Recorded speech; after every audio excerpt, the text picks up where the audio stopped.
I have to vote for this tonight, but we'll keep doing the work. Thank you. Thank you, Councilwoman Kniech. Councilwoman CdeBaca.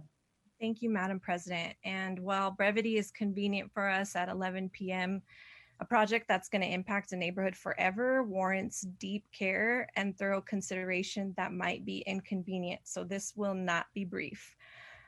Before I begin, I want to restate what's being considered tonight. We're considering a development that is 16 stories where there is a current warehouse.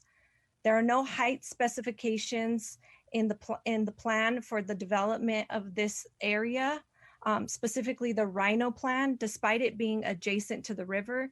And the project itself is designed to capitalize on the river activation. The tallest allowable height in all of the Rhino plan is 8 stories. There are also no affordability incentives for this area, despite it being built next to the 38th and Blake station, less than a mile away, as you heard. The community benefit of housing was negotiated without community at the table defining their needs. This rezoning is being proposed by a developer who has yet to buy the land because of the exponential value increase resulting from this rezoning and it being necessary in order for them to purchase the land. Our task tonight is to make sure that this rezoning meets 5 criteria. I want to speak to criteria 1 and 3. First, I want to inform you that I attempted to serve as a convener for residents of our neighborhood and the developer between the introduction of this bill and tonight's meeting. At that meeting, my hope was deeper negotiation around community benefits. I was disheartened but unsurprised to see a consistent issue arise, an issue that will increasingly become a worse issue with our newer area plans that have just been passed. That issue is the definition of community benefits, affordability, public safety, and welfare. As a city, we've passed area plans that require community benefits as a condition of rezoning. Yet during this meeting, I had reflected to me that we as a city do not define community benefits, we're essentially tossing the ball to developers to define a community's benefit for us. The power dynamic of a rezoning such as this is set up with that imbalance from the very beginning. A developer with millions of dollars to spend and millions of dollars to be gained have the responsibility of conducting a process of convincing low-income residents that they need this developer's project. They have all of the tools to literally and figuratively paint a picture of what could be without telling the residents what the unintended consequences of the project might be.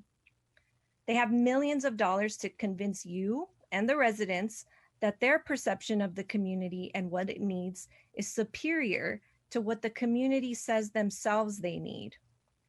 No matter how many residents show up, no matter how much research they present to prove their experience is valid, we default credibility to the developer who knows better than the community the cost of the development to their bottom line. Never do we assess the cost of the development and the casualties of the class war that we have waged on low-income and working-class residents. We align with anyone who defines community benefits in the ways that validate the developer's definition of community benefits. Affordability, from the day we decided to align our definition with the federal government's shift from public housing to AMI, or area median income-based affordability, as our ceiling for affordability instead of our floor, we waged war upon the poor in this city. You see, in this scenario, when affordable depends on the area's median or middle income, densifying an area with higher incomes fundamentally changes the middle value. You flood an area with higher incomes and not only change the middle income, but now bump out any chance for truly taking care of the lowest income individuals. You functionally sentence the poor to a life of homelessness in a city with a so-called booming and growing economy.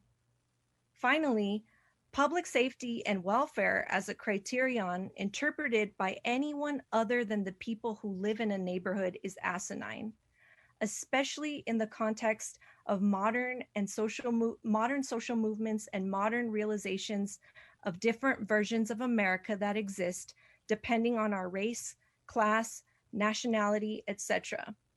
We, and I speak to you as an LGBTQ woman of color in a biracial working class family, do not live in the same America.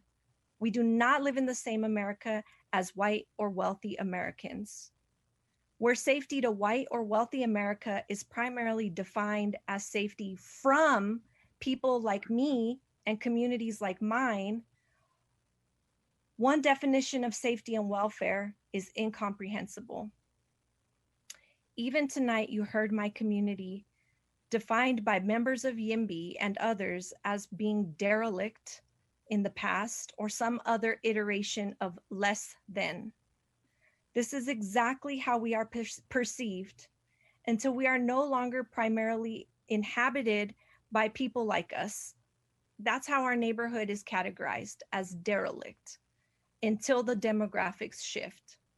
Diluting our poverty or Blackness or brownness is the definition of safety that is implied by many of our choices to redevelop our communities. Safety to us is about being able to have our forever home. It's about being able to work a 40-hour work week and own a home that we can pass down to our children. It's about being able to enjoy the new parks and the new businesses without seeing rent signs or for sale signs that in different words communicate to us no poor people here, or no immigrants here, or no people of color here. Now, many of you might feel a wound being touched. You want to scream, you want to say, this is not about race or class or nationality. This is an exaggeration and it's completely separate. I challenge you to disregard your own privilege to decide what is valid and not valid, and actually listen to the residents and consult the data. Because the data justifies what we're saying. Last year, Denver was the #1 city displacing Latinos in the nation. It was only about 15 years ago that Denver was classified as a majority minority city, with Latinos being that top minority. Look at the data to find out where we lived and where we are now, either where we're absent or where we're struggling to hang on. Please take into consideration tonight that the comprehensive plan and blueprint direct us to aspire to equity and safe, healthy neighborhoods for everyone in our city, not just the ones who can afford it. While those plans allow for interpretation of equity, community benefits, health, and safety, you tonight have actual residents in front of you who have done the heavy legwork of explaining to you their lived experience and defining for you what equity, safety, and welfare mean from their perspective. We have collectively protected the single-family zoning character of whiter, wealthier neighborhoods in other parts of our city. We've taken into consideration their fears, their desires, their self-determination and demands for protection and interpretation of our city's goals on their terms.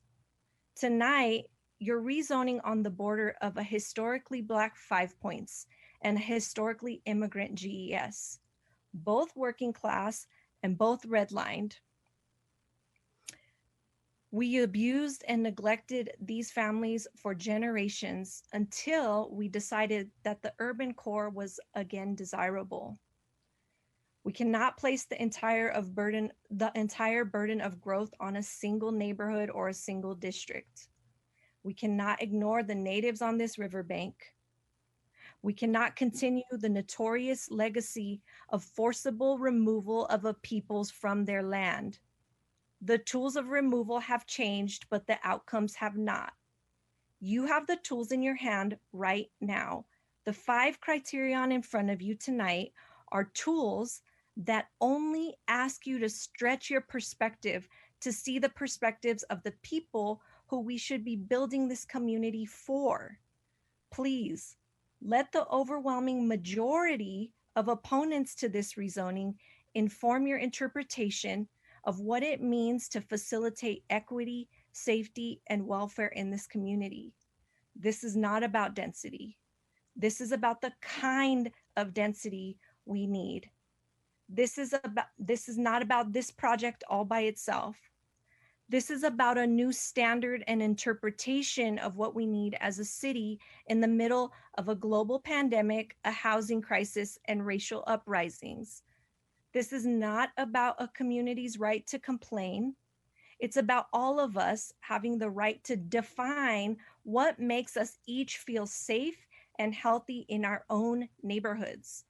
A 16-story market rate or luxury development will essentially be a bomb set off in the middle of this community. Please do not detonate this bomb in the face of residents begging you to protect them. Just because we have not figured it out as a city, we haven't figured out how to protect the safety and welfare of struggling people, it doesn't mean that we have to be the ones to light the match for the bomb that will erase them. Please, I beg of you, this is my district, this is my home, this is my community, and a 16-story building is not what we need right now. I'm not saying forever, and I'm not saying a different type of 16-story building isn't warranted, but this particular one is not consistent with what we've set forth in our plans and our goals for this city and this neighborhood. Please vote no. Thank you, Madam President. Thank you, Councilwoman. Councilwoman Sando.